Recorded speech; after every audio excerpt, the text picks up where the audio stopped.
In a galaxy forged by the ancients, the universe had settled into what felt like eternal quiet. The oldest civilizations, like the Valak, creators of star-spanning constructs, and the Zalari, a species of hive minds that had mapped cosmic consciousness, sat at the peak of cosmic power. Among them, the Selexian Communion wielded mastery over time itself, watching the march of ages with cold detachment. To them, younger species were little more than fleeting shadows, destined to flare and fade like embers in a vast, uncaring abyss. Humanity was one of those young embers, still bound to bodies of flesh and blood, relying on fire, metal, and intuition. Earth's civilizations had been fractured, evolving in pockets of alliances and skirmishes, inching towards a cosmic understanding. And while humanity's technology was laughably rudimentary to the ancients, there was something the ancients hadn't counted on: an instinct to push forward even when all seemed lost, to make impossible gambles for survival. The galaxy stirred when the breach appeared. This tear in spacetime twisted stars into monstrous ribbons and poured out waves of dark energy that ripped through star systems, dragging them into distorted voids. None could explain it, and worse still, nothing seemed able to stop it. The Valak fortresses, with their planet-sized supercomputers, calculated that within decades, entire sectors would be engulfed. The Selexian Communion attempted to revert the temporal instability, but even their paradox engines failed, as if some primeval force had outwitted even time itself. The ancients, for the first time in millennia, felt the icy touch of fear. Yet there was a solitary voice in the growing darkness: humanity. The lesser species, for all their flaws and fragility, had survived cataclysms before, carving their way from nothingness to something again and again. As the breach continued to devour sectors, Earth and its colonies mobilized, not by might, but by will. The Terran Coalition, once a fractured, sprawling mix of independent states, rallied under a unified goal. They understood the futility of resisting the breach in conventional ways, but saw something the ancients did not. If they could not prevent the cosmic unraveling, they could try to buy the galaxy more time. Humanity had no cosmic constructs, no temporal devices, and no advanced weaponry, but they had a plan. The coalition's scientists, engineers, and diplomats devised a network of planetary stabilizers that, if positioned strategically, could slow the rate of expansion within affected sectors. It was a long shot with a high probability of failure, but that had never stopped humanity before. These stabilizers were crafted from fragments of long-lost alien tech, scavenged from dead civilizations, and pieced together with desperate ingenuity. The ancients looked on with a mix of pity and skepticism. The Valak dismissed it as naive. The Selexian considered it an amusing diversion from their own research. However, the Terran coalition wasn't waiting for anyone's approval.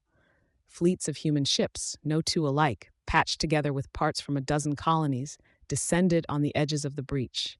These ships braved gravitational distortions, faced dark energy storms, and ventured further than any sane civilization would dare. Leading the charge was Admiral Rhys Morrow aboard the Tidebreaker, a hodgepodge of Terran and alien parts barely holding together. His crew was a mix of Terran soldiers, engineers, and scientists, along with a handful of allied races who believed in humanity's strange, reckless courage. They endured sleepless nights, patching stabilizers under the constant threat of annihilation as stars flickered and died around them. In time, the galaxy began to notice something astonishing. Humanity's stabilizers, crude and cobbled together as they were, actually worked. For the first time, the breach slowed, and the dark energy storms waned.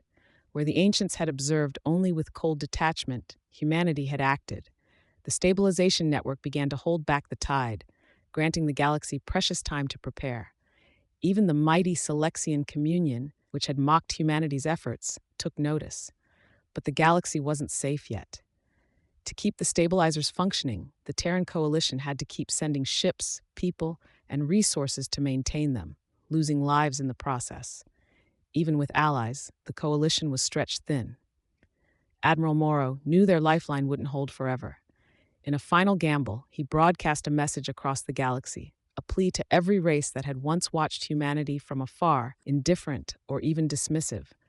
Join us or face the breach alone. It cares nothing for power or pride. It is the end of everything. The response was as diverse as the stars. Younger species, those barely hanging on to existence, were the first to respond, sending fleets of their own ships to join humanity. Then came the intermediates, species who had once stood aloof but saw that if humanity could defy the inevitable, perhaps they could too.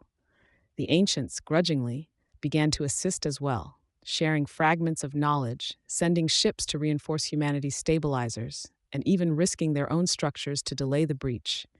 In a climactic final push, the galaxy's combined forces launched one last mission into the heart of the breach. Humanity, once again at the forefront, led the charge.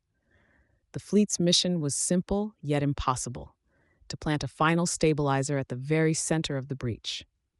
Ships were torn apart by gravitational shears. Dark energy bolts incinerated entire fleets.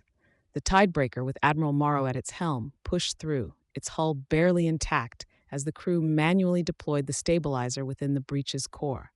The stabilizer pulsed, sending shockwaves of stabilizing energy outward.